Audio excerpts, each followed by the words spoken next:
Good morning. Well, I see a lot of faces I didn't get a chance to say hello to. Good morning. I don't know what I was doing, but I missed a lot of you. So I got to ask you, what'd you do this week with all the zeal you had, right?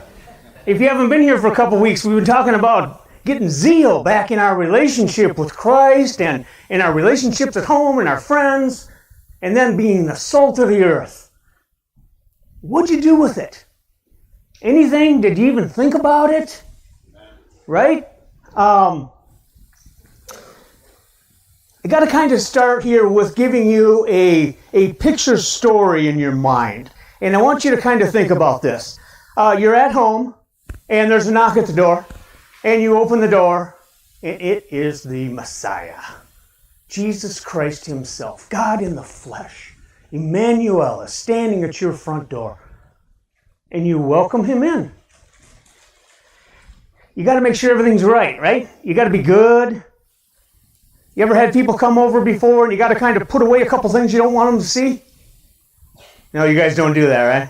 Yeah. Boy, if Kelly heard me say that. Make the house look a little bit better than it really is because you got a company coming over, right? Watch your language because you know them and maybe they don't talk the same way we do. Okay, Christ is standing at your door and you are going to invite him in. Are you going to have any zeal or are you going to be scared to death? Are you going to welcome him into your home with excitement? Are you going to show him that you are the salt of the earth that he told you you were? What are you going to do? Why are you here? Is it my time? Or does he just want to hang out with you? And how are you going to treat him? I actually met with some people this week, and I came in, and I just really felt honored. We all sat down at the table, and they all came and sat down. Even they had a younger daughter that I said, where is she? Oh, she's coming. We all sat down together, and I had their full attention, and I loved it. Don't we love this? If Christ was standing at your front door and you welcomed him into your home, would you give him your full attention, or would you be scurrying around trying to make things look better than they really were, hide some things that you wouldn't want him to see? You'd have to get the Bible out and put it on the coffee table, right? You'd want to make sure he saw your devotional stuff, setting it up so that you look a little better than maybe you really are. Or would you simply just be so excited to have Christ, God in the flesh, in your home? So, I guess I've been trying to get some excitement into your lives and into your faith. And I want to use this story as kind of what we do here at worship. Now, a lot of people think we're, Jesus freaks and we're wound up goofballs and stuff. Some people raise their hands and we clap and we sing and our music's a little loud. Okay, Christ walks up to your front door, knocks at your door, and you invite him in. Now, a lot of you know me. When I see somebody, I usually go, yay! That's my famous thing, yay! Somebody will come in here during the week and I'm clear back in the corner. I can't see who's here. I just yell, yay! Little excitement, Isn't that how you would like to be greeted? Okay, so let's take this and put it into a church setting, right? Christ walks into the church. You've got your option. Good morning. Or yay! Right, you walk into somebody's house, sit down at the table, hey, you want something to drink? Come on, get the kids. I felt great. And I want Christ to see us with that kind of excitement in our relationship with him. Now, you can worship however you want. I really understand. My mother was one of these people that just was in reverence of the Lord. She doesn't understand, yay! She simply would bow her head and weep a little bit. She loved him so much. I get it. If I came to the door looking for excitement, and somebody stood there like this and wept a little bit, I'd say, what's wrong? Right? What's the matter? What can I do for you? And as soon as I got him excited a little bit, I'd say, there you go. What are you guys doing?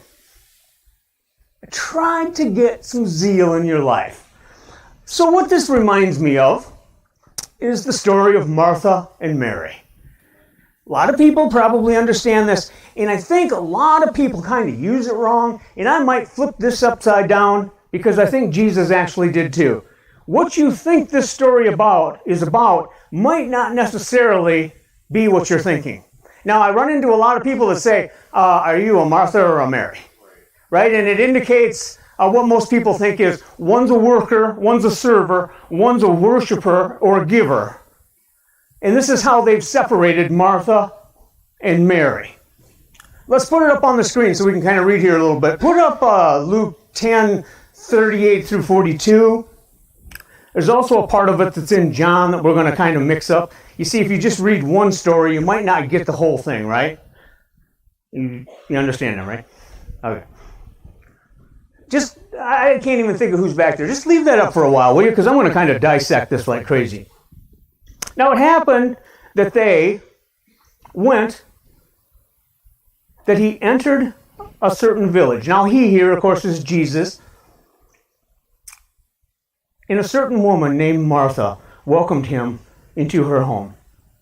And she had a sister called Mary, who also sat at Jesus' feet and heard his word. Let's stop there for just a second.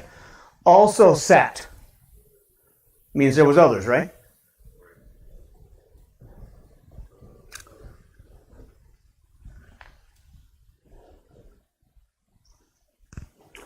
But Martha was distracted with much serving. And she approached him, be Jesus, and said, Lord, do you not care that my sister has left me to serve alone? Therefore tell her to help me. Got to stop there a minute. Are we like this? We are complaining to God that we're not getting what we want. And instead of asking him to better you, you're actually not asking, but commanding him to fix something. Getting your own way. Self-centered. I'm doing all the work. She's not doing anything. Tell her. Right? Don't we do that?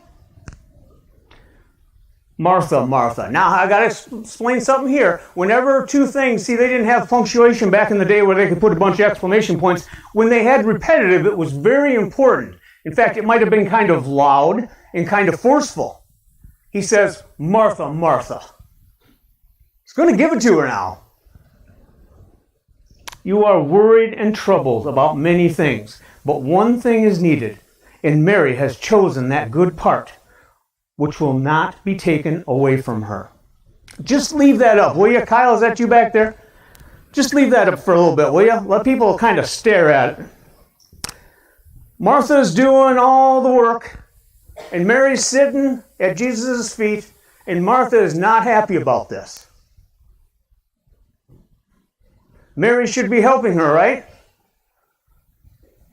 Start to put this into the context of the church. Are you a Martha? Now, what you thought meant that you served, and you did all the work. This is Martha complaining to Christ that she's doing all the work and somebody else is not doing anything. That's the church. I got to tell you a little bit more too. In the Gospel of John, I think it's in chapter 12, this same kind of story. And actually, Mary is at the feet of Jesus and she pours out a jar of spikenard. Now, if you don't know what that is, it was kind of a perfume or an oil that they used. My sister actually had some, and she soaked a little piece of cloth, and I was going to bring it out, but it was so long ago it doesn't have any stink to it anymore. Did I just say stank in church? Smell? Anyway, it was a fragrance, and it was worth quite a bit of money. Now, Judas was there. Remember before, we knew there were other people here. Jesus always traveled with his apostles and stuff. There were other people here. And Judas says, why did you pour that out? It was worth about a year's worth of wages. And he said, we could have given that to the poor. Now, is that not the church? Somebody is saying, well, I'm doing all the work and you're not doing anything, or they're not doing anything. And then there's somebody saying, what are you doing with the money? Why'd you do that? We could have done this with it. Judas was the treasurer, you might say. He was in charge of the money bag. And he's saying, we could have taken that money. Why'd you do that? Now, you guys have been comparing yourself to Martha and Mary for a long time, thinking one of them's a worker and a server, and the other one is a worshiper. And I want you to look at this as what happens in the church all the time. Somebody's saying, hey, I'm doing all the work, they're not doing anything, all they do is come and worship on Sunday. The other one's saying, hey, I poured out a bottle of perfume, and saying, well, that was a waste. What'd you do that for? They're concerned about the money, they're concerned about who's doing what. You understand, he says that she's worried about a lot of things. She's worried why somebody isn't helping her. She's worried that things aren't perfect. Isn't that the church? A lot of people want to call themselves, I'm a Martha. I do things a lot. Well, I'll tell you what Martha is. She's a complainer, she's self-centered, and she's asking Christ, not asking, she's telling Christ, tell her to help me. Is this the prayer of some people? Now, I'm not talking about you guys, you're all good. Huh? I've never seen you guys do anything wrong. I'm not talking about Simply Free Church, right? Martha and Mary. And Christ tells her to mind your own business. I'm putting this in the Glenn Scott paraphrase, right? Martha, don't worry about what your sister's doing. I like it. She's sitting at my feet, worshiping me. Now, I think he probably said, why aren't you doing the same? Of course, it doesn't say that. Are you a Martha or a Mary? This is so common in the church. Somebody thinks they're doing all the work. Why isn't somebody doing this? This lady's pouring out all this money on things that we probably shouldn't be spending the money on. We ought to be spending it on something else. What'd you do that for? Let me take care of the money. Judas, he took care of the money bag. He was the treasurer. You should have given the money to me. I'll give it to the poor, and I'll give it to the ones that I think are poor. And Christ is telling Martha that Mary is doing a good thing.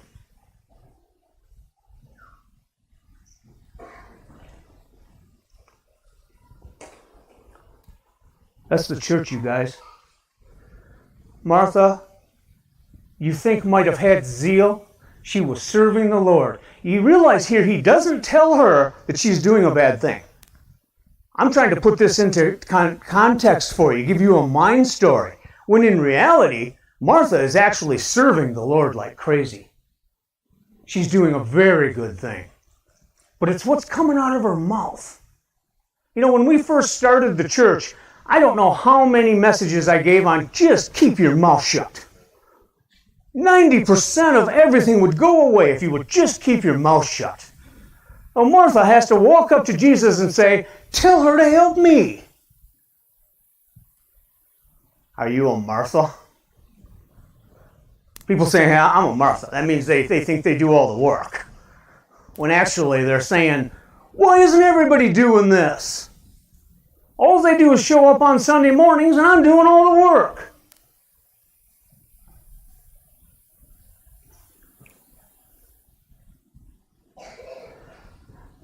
Martha is doing a good thing.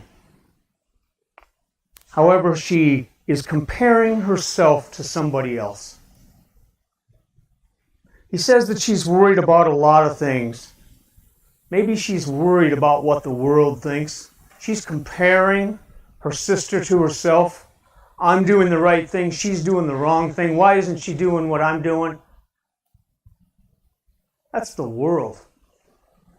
The world has told Martha to serve the Lord. And she did. But there's so much more. And this is what Jesus is trying to tell her.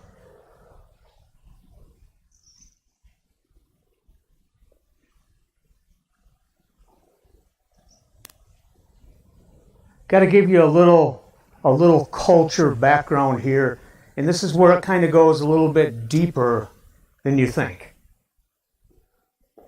For that woman to be sitting at the feet of Jesus would have been a disgrace to the world. The women of that day, of that culture, served, like Martha was doing. Mary came and sat at the feet of Jesus in front of men. And they wouldn't have allowed that. That would have been forbidden. You see, sitting at the feet of Jesus, Jesus is actually a rabbi. They call him a rabbi. It means teacher. And the little rabbi, or the little boys would come and sit at the feet of the rabbis to learn. This was their education. Not the girls. The girls got raised to serve, to take care of stuff, to cook, to clean. So the little boys would all pick a rabbi that they wanted to follow, and they would come and they would sit at his feet, and he would teach them. He would educate them. Do you realize what Mary was doing here? She shouldn't have been there.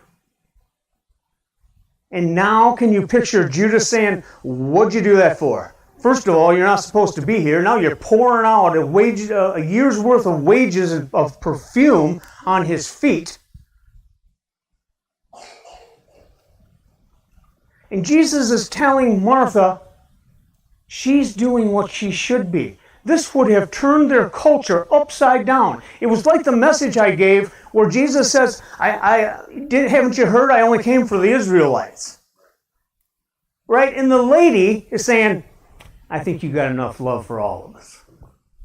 He wanted Mary to be at his feet, but the world was telling her, you shouldn't be here. And so was Martha. Have her help me. Martha knew this is something that was forbidden. Women don't sit at the feet of a rabbi. That was for the men. Martha's sitting there and she's actually learning. She's just taking it in, giving him, Jesus, her full attention. And he says she's doing a good thing. When in their world, this is something she shouldn't have been doing. Now Martha is actually falling into this trap of doing what the world wants her to do. And even by going up to Jesus and saying, tell her to help me, would have symbolized that she shouldn't be doing that. And I know it. You see, I know what's right. Get her to help me. See, get her away from you. We know she's not supposed to be there. Jesus, help me. Help me get her over here. She won't listen to me. Don't we do what the world wants you to do? Now, how are you considering yourself as a Martha? Martha has fallen into this trap of comparing herself to doing what the world tells her to do, to doing what a man tells her to do. Oh, us men, we love that. But that's not what Jesus is saying. Jesus is saying she can stay right there. She is giving me her full attention. She is sacrificing. It's actually kind of a prophetic thing if you think about it. Jesus was telling all of them that he was going to be killed. And what they did with people that were dying or had died was they would take perfume and fragrances and spices and they would prepare the body. Was Mary actually doing a prophetic act? A woman has a prophecy? She takes a bottle of spikenard that was worth a year's worth of wages and pours it on Jesus and wipes it with her hair. I think that might be a little prophetic. There's this balance we need to get into, you guys. It's part of Christianity. And when Jesus is present in your life, you give him your full attention. What Martha should have done, she was serving the Lord. Why didn't she stop and worship him? Why didn't she sit at his feet and listen to his teachings? I'm proud of you guys for coming to church on Sunday morning. It's kind of what you're doing. You're taking time out of what the world tells you to do, and you come together and you sit at the feet of Jesus and you worship. You sacrifice. You give him your full attention. Thank you. It's exactly what you're supposed to do. We're supposed to be Marthas, but we definitely are supposed to be Marys. What this story doesn't tell you is Mary probably worked like a dog all week long. She knew what her role was in this culture. And when she stopped doing it and Martha said, "Tell her to help me." You know, so many people take Mary as not doing anything. She's the lazy one, right? You don't know that she didn't work like a dog right up till the time Jesus came in and sat down. It doesn't say that she didn't do anything. But when Jesus entered that home and began to sit and to teach them, she gave him her full attention. Teach me. Show me. Tell me. I just want to be with you. I just want to anoint you with oil. I just want to wash your feet. You understand the whole washing of the feet thing, right? That'll be for another lesson, but we all know about that. And Martha is trying to get Jesus to do what she wants. That's the way of the world. The world, the culture that we live in now, is ruining Christianity. I talked about last week about being the salt of the earth and how they use salt to preserve things. Did you ever think that you are the salt of the earth and your job is to preserve Christianity? Preserve faith in this country, in this world? You bombard something with salt and it draws out impurities. He says you are the salt of the earth. That means you are preserving faith. Christianity. Martha just wants Jesus to do what she wants. And Jesus wants Mary to do what he wants. And he says, we are not going to take this away from her. Can we be Marthas and Marys at the same time?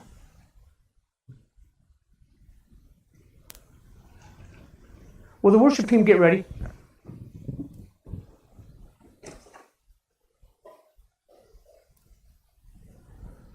Martha was worried about so many things. She was worried about comparing herself to one another. She was worried Mary wasn't doing what she was supposed to be doing.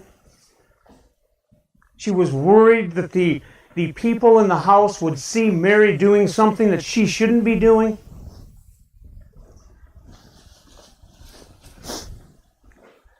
And Mary, sitting at Jesus' feet, was not worried about anything. Can you get yourself to that point where you sit at the feet of Jesus, listen to him, talk to him, beg him to tell you more, pour out your bottle of perfume on his feet, wash his feet with your hair, and you don't care who's looking? Mary was worried about what the people thought that were around. Martha was worried about what people thought. Don't we do that? Isn't this again part of the church? You're more concerned about what the person sitting next to you is doing than actually sitting at the feet of Jesus. No, not you guys, right? I'm sorry. Not you guys.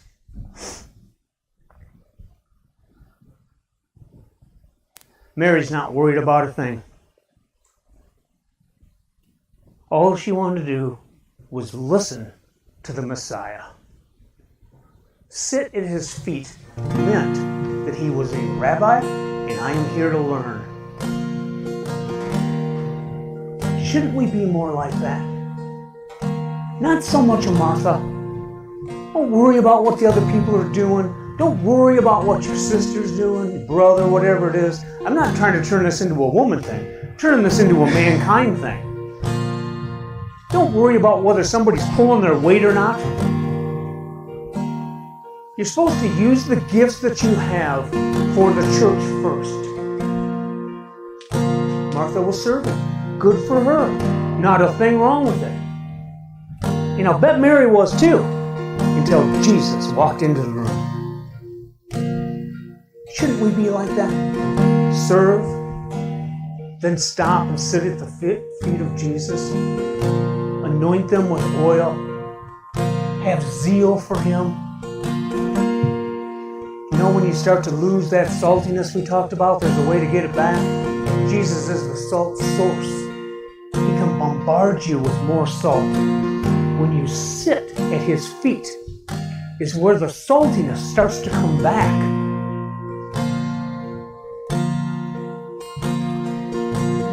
In that verse that we looked at, here's what was going on. Everyone should do this, man and woman. Take time from your schedule and routine for Jesus. He is here for everyone. We should all be Marthas and Marys. He says, listen. He says, sit at my feet. Let me teach you. He says, I will come to where you are. He wants your full attention. Don't compare yourselves to others. What the culture tells you to do is not what He's telling you to do. Love me the way Mary loves me. There's one other thing here that's huge. He avenged Mary. He stood up for Mary. Martha was mad at her, wanted Jesus to make her do what she wanted. And Jesus stood up for her, and He will you too. If you'll simply take some time to sit at His feet, to listen to what He has to say, and to worship Him. All these things are being said in that little verse. If you would understand the culture,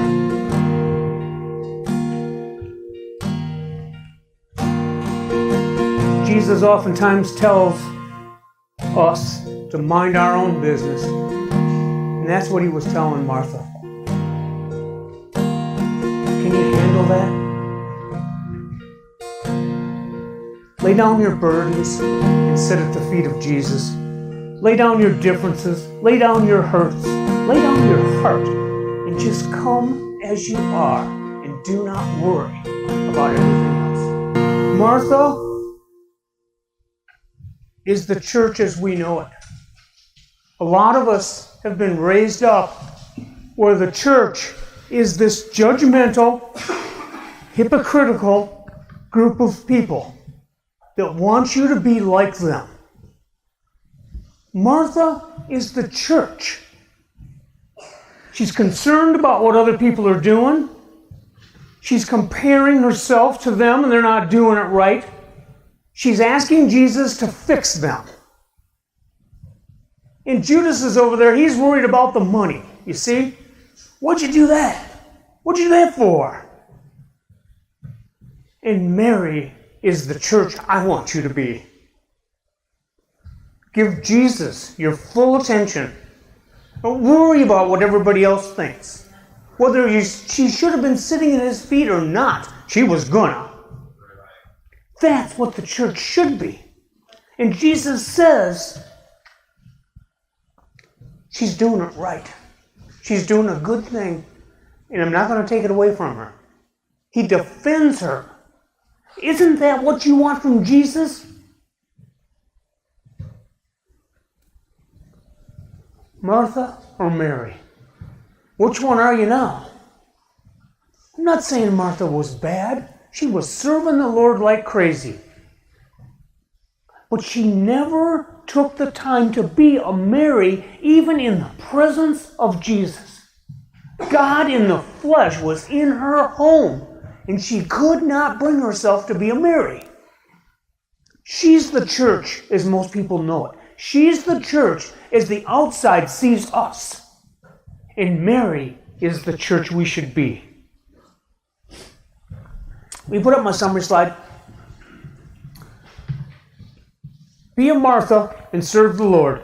Be a Mary and worship and sacrifice. Jesus wants your full attention. Service, sacrifice, and worship Jesus. There's got to be a balance. There's a time to be a Martha, and there has got to be a time to be a Mary. Don't worry about what the world's telling you to do. Don't worry about what other people are doing. Worry about what you're doing. Are you doing what Christ wants you to do? Mary was. And Martha could not bring herself to do it. She wanted to do what the world says she should do. We need the Marthas, but we need to be the Marys.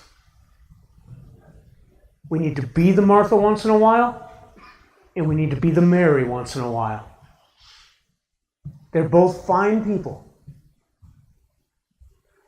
And when Mary is sitting at his feet, he is telling Martha, I have come for everybody.